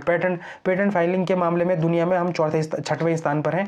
और तकनीकी मिशन में क्या है कि भारत 6G और AI के जरिए विश्व का नेतृत्व करने की प्रयास कर रहा है, ठीक है। ये इंपॉर्टेंट। अब देखो ये चुनौतियाँ और कमियाँ हैं, ठीक है, AI मतलब शिक्षा में चुनौतियाँ। अब यहाँ पर देख लो आप, तो आप इसको यहाँ पर कनेक्ट नहीं कर सकते, कर सकते हैं, ठीक है। तो शिक्षा और नवाचार में अंतर, भले ही हम तकनीकी में आगे बढ़ रहे हैं लेकिन हमारे स्कूलों और विश्वविद्यालय में नवाचार का माहौल गायब है, हमारे कल्चरल में ही इनोवेशन नहीं है। और अब बजट का अभाव, नीति आयोग की सिफारिश है कि शिक्षा पर GDP का 6% खर्च होना चाहिए, लेकिन आज़ादी के इतने सालों बाद भी यह लक्ष्य पूरी तरह से नहीं हुआ है। बजट का आवंटन कम है इसमें। जो हम रिसर्च की बात कर रहे थे, रिसर्च में कमी। उच्च शिक्षा, अब देखो परसों एक क्वेश्चन आपके पास आया था ना, उच्च शिक्षा पे भी एक क्वेश्चन आया था, ठीक है। मतलब मुझे याद है कि पिछले हफ्ते एक क्वेश्चन आया था कि उच्च शिक्षा वाला। तो उच्च शिक्षा में ज़्यादातर विद्यार्थी कला और साहित्य की ओर जा रहे हैं, जबकि विज्ञान और तकनीकी में शोध की प्रवृत्ति कम हो रही है, तो ये भी इंपॉर्टेंट है। फिर रोजगार संकट, पुरानी नौकरियां खत्म हो रही हैं AI और ऑटोमेशन के कारण, लेकिन नई पीढ़ी को नई तकनीकों के लिए तैयार नहीं किया जा रहा है। डिग्री होने के बावजूद एम्प्लॉयबल मतलब रोजगार योग्य उन्हें क्या नहीं हो रहा है, नहीं बनाया जा रहा है। फिर रेवड़ी संस्कृति, मतलब फ्री बीज की बात कर रहे हैं यहाँ पर, फ्री बीज की बात कर रहे हैं, ठीक है। ये उसे बोलते हैं हिंदी में रेवड़ी संस्कृति। युवाओं में मेहनत और उद्यम की जगह मुफ्त में शिक्षा सुविधाओं या आसान रास्तों की तलाश बढ़ रही है। तो कहीं ये मेरे लिए भी तो नहीं है कि मैं आपको इतना अच्छा कंटेंट फ्री में दे रहा हूँ। हाँ, पर कोई बात नहीं, चलो मैं तो शुरुआत कर रहा हूँ, ठीक है। पर किसी इंस्टीट्यूट ने इसको बहुत पैसे में भी बिकाना शुरू करना है, बहुत जल्दी। देखना आपके पास अब ये शुरू हो चुका है ना, तो उत्तराखंड में ये शुरू हो जाएगा कुछ दिन पहले। थोड़ा सा यहाँ पर नंबर बढ़ जाएं तो लोग अब फिर शुरू करेंगे इस सब चीज़ों को, पर वो शायद पैसों में करेंगे। तो तब आप वहाँ जा सकते हैं, आपको जिनको छोटा बड़ा लग रहा है ना, तो तब वो उधर डिवाइड हो सकते हैं वो। फिर सुझाव और आगे की राह क्या है, तो समावेशी विकास। AI और तकनीकी का फायदा सिर्फ शहरों तक सीमित न है, इसे गांव-गांव तक पहुंचाना होगा। पाठ्यक्रम में बदलाव, अब जो हमारी NEP है को सिर्फ कागजों पर नहीं बल्कि यथार्थ में उतरना होगा। पढ़ाई को किताबी से हटाकर व्यवसायिक मतलब प्रैक्टिकल बनाना होगा। फिर नैतिक है, कृत्रिम मेधा का विकास नैतिक मतलब इथिकल, पारदर्शी, डेटा गोपनीयता के सिद्धांत पर होना चाहिए, तो ये इंपॉर्टेंट है, ठीक है। फिर आपके लिए क्या है, ये MCQ है, इसमें आपने मेंस के क्वेश्चन भी देखे हैं, वो भी PYQ देखे, ठीक। ये मतलब खुद से नहीं बनाए थे, वो खुद ही PYQ है, पुराने पेपर में मिल जाएंगे। तो आप इसका क्या कर सकते हैं, कमेंट सेक्शन में आंसर कर सकते हैं। अब शांति बोर्ड देखो, ये इंपॉर्टेंट है। पहल का क्या नाम है, शांति बोर्ड, किसके लिए है, तो ये इंपॉर्टेंट है, गाजा संघर्ष और वैश्विक शांति के लिए। या किसकी पहले, तो अमेरिकी राष्ट्रपति डोनाल्ड ट्रंप की है, और आयोजन स्थल कहाँ था, दावोस स्विट्जरलैंड में था। भारत की क्या दुविधा है, डिप्लोमेटिक डायलेमा क्या है भारत के लिए, तो भारत के लिए यह निर्णय संवेदनशील क्यों है। अगर भारत इसमें शामिल होता है तो यह अमेरिका समर्थन माना जाएगा, अगर नहीं होता तो वैश्विक शांति प्रक्रिया से बाहर रखा जा सकता है इसे।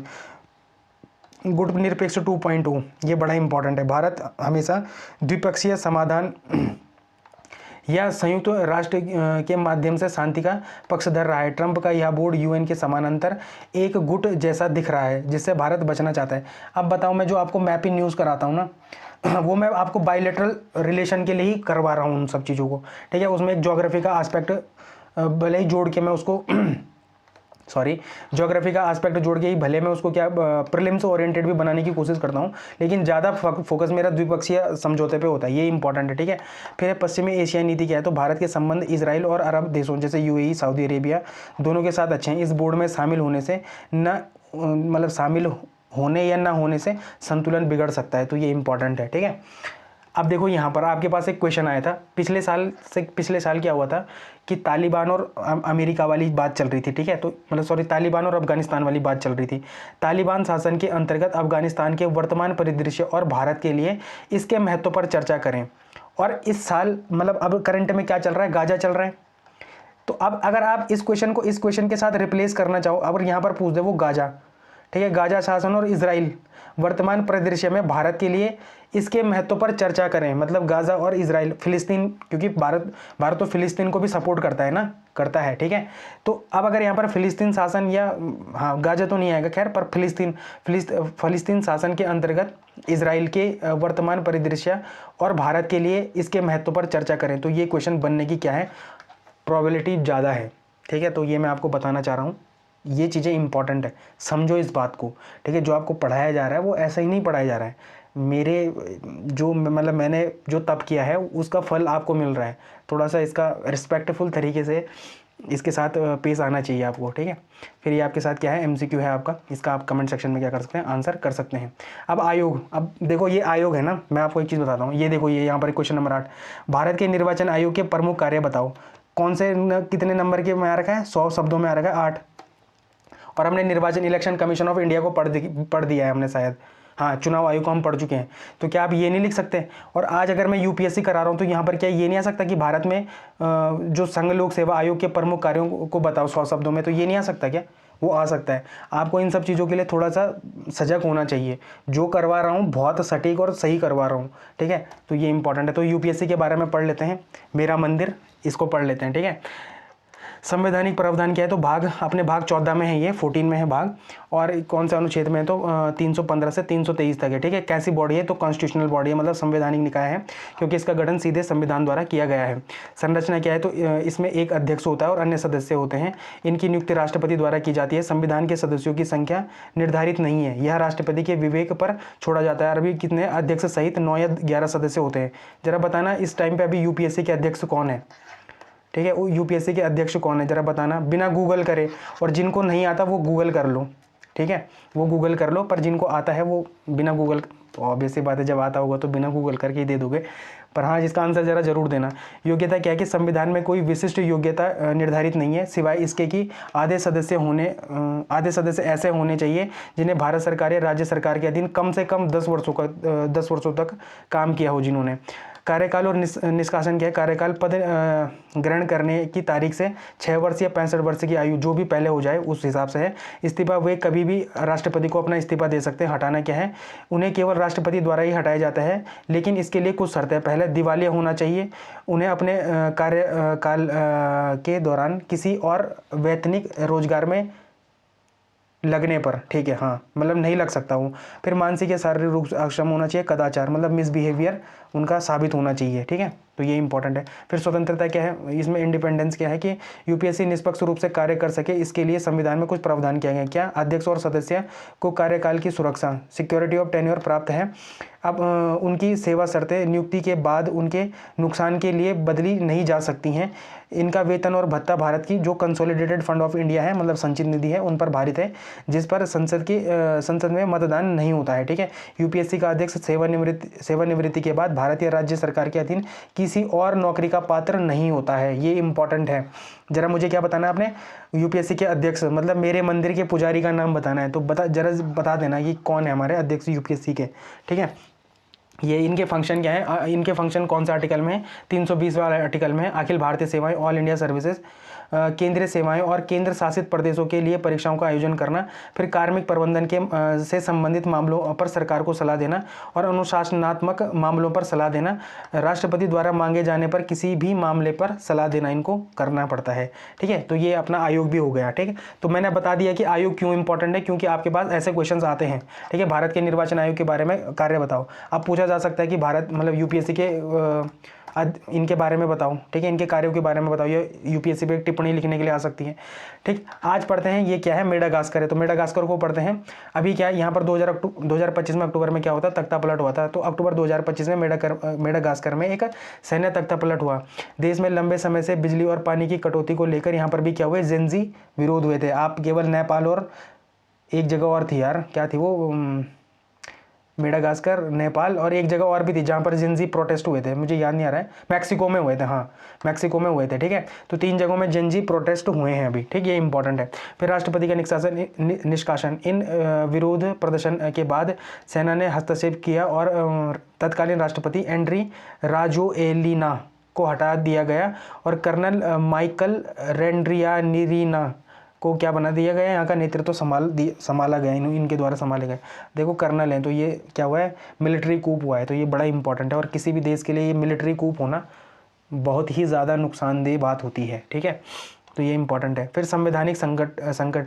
इस घटना ने हिंद महासागर क्षेत्र में लोकतंत्र और स्थिरता को लेकर चिंताएं बढ़ा दी हैं, जिस कारण यहाँ इंपॉर्टेंट है, ठीक।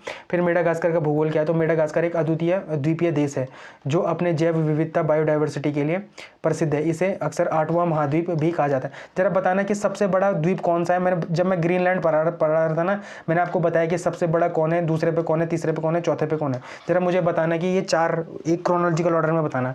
अवस्थिति और विस्तार। स्थान क्या है? यह हिंद महासागर में अफ्रीका के पूर्वी तट पर स्थित है। मोजाम्बिक चैनल भी है, देखो ये मोजाम्बिक चैनल, ठीक है। यह अफ्रीका की मुख्य भूमि से मोजाम्बिक देश थे। मोजाम्बिक चैनल द्वारा क्या होता है, इधर पर मोजाम्बिक देश है, ठीक है, अफ्रीका में, मतलब जो अफ्रीका कॉन्टिनेंट है पूरा का पूरा, और इसको कौन अलग करता है, तो मोजाम्बिक चैनल करता है, किसको, मेडागास्कर को। आकार क्या है, यह विश्व का चौथा, और ये आंसर तो यहीं आ गया भैया, चौथा द्वीप है। पहला कौन है, देखो चलो कोई बात नहीं, इसका आंसर यहीं देख लो। पहला ग्रीनलैंड है सबसे बड़ा, दूसरा न्यू गिनी है, तीसरा बोर्नियो है, और उसके बाद चौथा क्या है, मेडागास्कर। जरा 2021 का पेपर देखना प्री का, वहाँ पर एक क्वेश्चन आया था कि दूसरा सबसे बड़ा द्वीप कौन है, ठीक है, वहाँ पर मेडागास्कर भी एक ऑप्शन था। लोगों ने, बहुत सारों ने मेडागास्कर किया था उसका आंसर, लेकिन उसका आंसर क्या था, न्यू गिनी था। तो ये इंपॉर्टेंट है, ठीक है, ये आपके पेपर के लिए बड़ा इंपॉर्टेंट है, देख लेना एक बार अगर जिसको यकीन नहीं हो रहा तो। फिर भौतिक विभाजन क्या है, मेडागास्कर को भौगोलिक रूप से 3 भागों में बांटा गया है। पूर्वी तट, यह क्षेत्र संकरा और खड़ी चट्टान वाला है। यहाँ घने उष्णकटिबंधीय वर्षावन पाए जाते हैं। यहाँ हिंद महासागर से आने वाली व्यापारिक पवनों के कारण भारी वर्षा होती है। तो जो ये वाला एरिया है ना, ये यहाँ पर क्या है, खड़ी चट्टानें हैं। फिर मध्य हाईलैंड, ठीक है, तो इसमें क्या है कि यह द्वीप का मध्य भाग है, जहाँ पठार और पहाड़ स्थित हैं। इसकी राजधानी क्या है, तो एंटानानारिवो, ठीक है, ये इसकी क्या है, राजधानी है। इसी क्षेत्र में स्थित है। यहाँ जलवायु क्या है, समशीतोष्ण है, तो ये इंपॉर्टेंट है। फिर पश्चिमी जो तट है इसका, ये बड़ा इंपॉर्टेंट है आपके लिए, ठीक है। ये इंपॉर्टेंट क्यों है, तो ये क्षेत्र कम बारिश वाला शुष्क है। यहाँ पर्णपाती और मैंग्रोव वो पाए जाते हैं, मतलब यहाँ पर मैंग्रोव्स ज़्यादा हैं इसके, ठीक है। दक्षिण पश्चिम में कंटीली वन भी और रेगिस्तान की स्थिति भी है यहाँ पर, ठीक, तो इंपॉर्टेंट है। फिर प्रमुख नदियाँ और पर्वत, तो यहाँ पर क्या है, मारो मोकोत्रो जो कि इसके उत्तर में स्थित है। देखो मारो मोकोत्रो ये है, ठीक है, ये पहाड़ी है, मतलब पहाड़ी पर्वत है ये, ठीक है, और इसकी ऊंचाई कितनी है, 2876 मीटर है। और यहाँ की कुछ प्रमुख नदियाँ भी हैं। इसकी प्रमुख नदियों में देखो, एक तो ये छोटी हैं और दूसरी तीव्र भी हैं। प्रमुख नदियों में क्या है, बेतासीबुका ये है नदी, कहाँ गई वो, ये है बेतासीबुका, ठीक है, तो ये बेतासीबुका नदी है। फिर है श्रीबिहना, और फिर है मैंगो की ये नदी, कहाँ है, ये मैंगो की ये नदी है, ठीक है, तो ये शामिल है। बेतासीबी देखो ये कभी भी पेपर में आ सकती है आपकी। बेतसिबोका नदी अपने लाल अवसाद के कारण अंतरिक्ष से भी लाल दिखाई देती है, जिससे मेडागास्कर की द ग्रेट रेड आइलैंड, हाँ मतलब इसको क्या कहते हैं, द ग्रेट रेड आइलैंड भी कहते हैं, तो ये बड़ा इंपॉर्टेंट है आपके लिए। फिर बायोडाइवर्सिटी, तो बायोडाइवर्सिटी तो यहाँ पर बहुत ज़्यादा है, फ्लोरा और फ्यूना के लिए, ठीक है। मेडागास्कर अपनी अनोखी प्रजाति के लिए बहुत जाना जाता है। फिर लीमर, यह यहाँ का सबसे प्रसिद्ध जानवर है, लीमर, ठीक है। लीमर कहाँ पाए जाते हैं, तो मेडागास्कर में बहुत ज़्यादा पाए जाते हैं। फिर बाओबाब पेड़, तो ये एक बार है ना यूपीएससी के प्रीलिम्स में आया था ये क्वेश्चन, बाओबाब पेड़, ठीक है।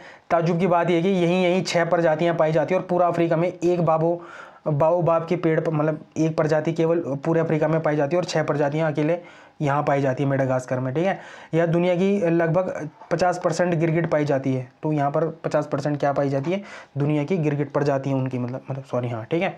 फिर भारत के साथ इनके क्या इंपॉर्टेंट है, तो जो सागर, जो अपना सागर है, security and growth for all the region, जो अपनी नीति है के तहत मेडागास्कर एक प्रमुख भागीदार है। भारत इस क्षेत्र में शांति और स्थिरता चाहता है। समुद्री निगरानी, भारत मेडागास्कर के तटीय रडार प्रणाली और गश्ती जहाज के माध्यम से समुद्री सुरक्षा में मदद करता है। फिर हिंद महासागर आयोग, भारत हिंद महासागर आयोग का पर्यवेक्षक है। सोचो हमारे नाम पे ही क्या है, पूरा हिंद महासागर है, और हम ही उस पर क्या है, ऑब्जर्वर हैं केवल, लेकिन हम उसके क्या है, संस्थापक देश में शामिल नहीं है, अभी तो नहीं है, पर मेडागास्कर क्या है, उसका संस्थापक सदस्य भी है, तो ये इंपॉर्टेंट है। प्रवासी भारतीय, मेडागास्कर में लगभग 17,500 से 20,000 भारतीय मूल के लोग रहते हैं।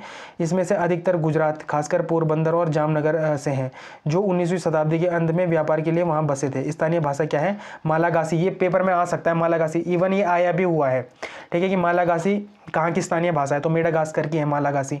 में भी कुछ शब्द संस्कृत और भारतीय भाषाओं से मिलते जुलते, इसीलिए ये यूपीएससी में आया था, हाँ याद आ गया मुझे, पुराने पेपर में था ये मालागासी कहाँ का है, क्योंकि वो जो यहाँ पर मालागासी शब्द है ना, वहाँ पर संस्कृति और भारतीय भाषाओं के क्या मिलते हैं, शब्द मिलते हैं, ठीक है। फिर मानवीय सहायता और आपदा, यहाँ पर एक बार आपदा भी आई थी, ठीक है। मेडागास्कर में अक्सर चक्रवात और सूखे का सामना करना पड़ता है इनको, और भारत फर्स्ट रिस्पॉन्डर में इनकी क्या करता है, मदद करता है। ऑपरेशन वेनिला, वही आपने सुना होगा, 2020 में हुआ था, जब मेडागास्कर में ये बाढ़ आई थी, तो भारतीय नौसेना ने INS एरावत गया था वहाँ पर, ठीक है। तो वहाँ पर कौन सा ऑपरेशन चलाया था, ऑपरेशन वेनिला चलाया था। भारत ने सूखे के दौरान मेडागास्कर को चावल और जीवन रक्षक दवाएँ भी भेजी थी। यहाँ पर निर्यात क्या है, तो भारत मेडागास्कर को चावल, दवाइयाँ, चीनी और पेट्रोल उत्पादक देता है, आयात क्या करता है वहाँ से, लौंग करता है, वेनिला करता है, जो हमारे क्या है रत्न करता है, आयात करता है वहाँ से, ठीक है। तो ये इंपॉर्टेंट है। क्षमता निर्माण क्या है, तो भारत ITEC मतलब Indian technical and economic cooperation कार्यक्रम के तहत मेडागास्कर के नागरिकों और अधिकारियों को प्रशिक्षण, स्कॉलरशिप और कौशल विकास में के अवसर प्रदान करता है, ठीक है। कुछ इंपॉर्टेंट कुछ चीज़ें हैं इसमें, जैसे महाद्वीप क्या है, तो अफ्रीका महाद्वीप में आता है ये। महासागर क्या है, हिंद महासागर में। राजधानी क्या है, एंटानानारिवो ये है अपनी, ठीक है। कौन सा अक्षांश मकर रेखा इसके दक्षिण से गुजरती है, तो ये क्या है, ट्रॉपिक ऑफ कैप्रिकॉर्न है, ठीक है, इसके दक्षिण से गुजरती है। और जलवायु क्या है यहाँ पर, उष्ण कटिबंधीय और समशीतोष्ण प्रकार की यहाँ पर क्या है, जलवायु है, ठीक है। तो आई होप आपको आज का वीडियो पसंद आया होगा। अगर पसंद आया तो लाइक शेयर सब्सक्राइब कमेंट जरूर करें। धन्यवाद।